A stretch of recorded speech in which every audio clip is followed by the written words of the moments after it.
Singapore, a cultural melting pot, offers all the gluttonous goodness you can handle in one place.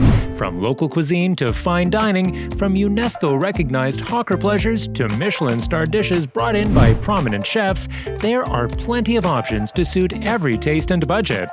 When visiting Singapore, there will be no shortage of options for you to consider. Number 10. PRAWNAHOLIC. Street food in Singapore doesn't necessarily mean food stands established on the sidewalks. The majority of what is referred to as street food in this country is comparable to prawnaholic, where the prawns are served at hawker centers throughout the island alongside many other vendors selling various delicacies. The flavor has a dimension of richness that conventional prawn noodles don't have because of the twist in this dish. The special prawn noodles at Prawnaholic are the restaurant's signature dish.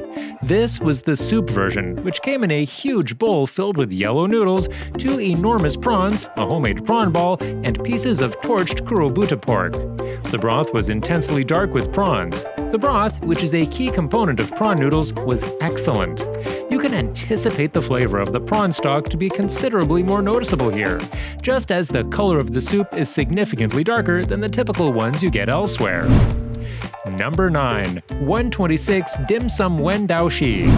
If you want diversity, you can plan your stay around the locations of this restaurant's 2 locations, the original in Geylang and the addition in Boon Keng. Dim sum is a delectable substitution for rice or noodles that ranges from sweet to savory. It is advised that you visit this restaurant for brunch or a late-night meal if you want something a little less carb-heavy and diverse in one sitting. Don't forget to order some tea to clear your palate while you sample several items. 126 Dim Sum Wen Dao Shi, in addition to its original outlet in Geylang, has also developed a cult following since expanding to Boon Keng. Youngsters looking for inexpensive and excellent dim sum to satisfy their late-night appetites make up the majority of their fan base. Number 8. 328 Katong Laksa. In the genre of Peranakan cuisine, laksa is a well-known dish, and 328 Katong Laksa serves some of the greatest. Gordon Ramsay, a well-known chef, stopped by for the 2013 Singtel Hawker Heroes Challenge. He talked about how difficult it was to acquire the different components that go into a bowl of laksa. Many foreigners now associate Katong Laksa with 328 Katong Laksa. As 328 in Cantonese sounds like prosperous, that is how it got its name. Why not use this as your go-to guide when making travel arrangements? The vermicelli is cut into shorter threads for a better eating experience. Thus, chopsticks and forks are not given for beginners. A spoon will suffice. This is without a doubt a top choice for the greatest lunch spots in Singapore. Number 7. Wee Nam Ki Chicken Rice. Wee Nam Ki, a restaurant established in 1987, is proud to provide Hainanese chicken rice, a famous and iconic dish in Singapore. Wee Nam Ki has a devoted fan base, several press honors, and significant contracts from the Singapore government to serve its famed chicken rice at various international events thanks to its unwavering dedication to quality and culinary history. The best part is that it is quite simple to find. How convenient is it that the airport is only 1 train station away? Almost no one ever skips this traditional, well-known, and flavorful Hainanese dish while visiting. In addition to its signature chicken rice, the restaurant offers a wide selection of other Asian dishes. Although this restaurant offers the entire chicken rice experience, hawker centers also sell chicken rice at far lower prices. Number 6. Eat 3 Bowls. There's a good reason why this eatery with a classroom motif is called Eat 3 Bowls. You should sample their well-known combination of chicken rice, oyster intestinal miswa, and braised pork rice. It's worth a try even though the serving is little for a light eater. If you want to satisfy your craving for Taiwanese food, though, get there early since, even for a weekday dinner crowd, the establishment can be at capacity by 6:30 p.m. when lots of people come from work. However, the speed with which the food is delivered can suggest that huge quantities of food were likely prepared previously in the day in order to keep tables busy. This does entail some sacrifice for freshness, though. Number 5. Wheeler's Estate. This might be a location you'd like to explore for some Insta-worthy photos, as well if you're the adventurous type and don't mind venturing outside of Singapore. This is the spot to go if you want to eat while taking in the scenery. After all, a lunch package of reasonable quality and excellent ambiance is pure delight.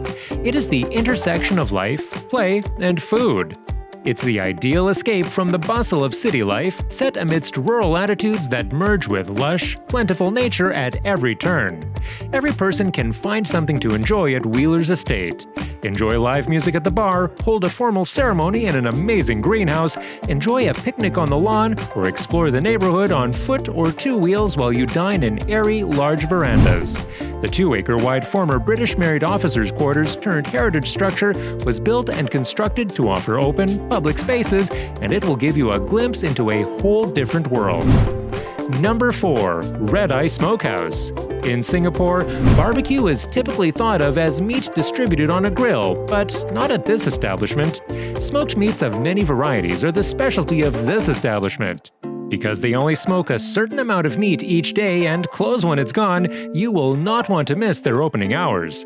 The famous all-natural Packer brisket comes from a small independent farm in California named Brandt, where the cattle are grain-fed for a full year on premium feed. The flavor is enhanced by the flavor of the grain, which also gives it a mild sweetness, a sensitive mouthfeel, and lovely marbling. It has a rich flavor and is slow-smoked for up to 10 hours to give it a juicy, soft texture. For smoking and barbecuing, the pork rib's fat-to-meat ratio is ideal. After smoking, the rib meat easily pulls away from the bone while still being juicy and tender. Number 3. KAFE Utu. It was a sigh of relief in terms of food and ambiance as Singapore's first restaurant with an African theme opened. Above all, the painstaking attention to detail and the selection of the appropriate components bring the space to life while maintaining a warm and alluringly voguish ambiance. You'd want to relax here any day of the week. Not to mention how cozy and peaceful the velvet seats in the loft on the second level make you feel. Although the gorgeous ricotta hot cake, which comes with mixed berries, home-infused cardamom maple syrup, and vanilla bean ice cream, isn't the most inventive African cuisine, it is the epitome of eye appeal. Number 2. GUZMAN y Gomez. An international chain of fast food and casual dining restaurants is called GUZMAN y Gomez. It specializes in Mexican food and serves products like burritos, nachos, tacos, quesadillas, and other things with a Mexican influence, such as drinks.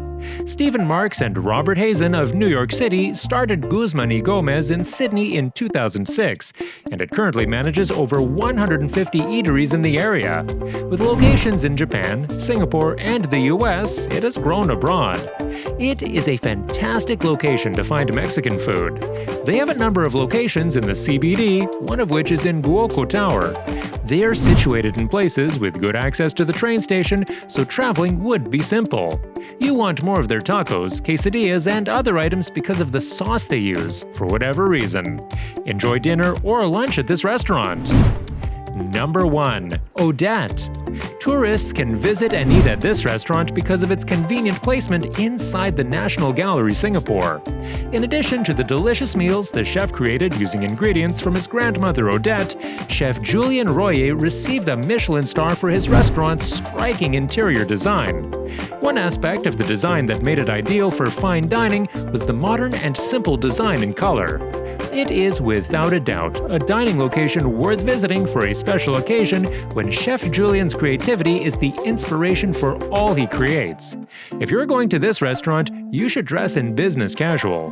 The ambiance is formal but welcoming, and the customers seem to be wealthy and joyous. The beverages are just as good as the cuisine. The restaurants in Singapore are amazing, but which one is your favorite and why? Leave your thoughts in the comment section down below. Also, like the video and subscribe to the channel for more updates.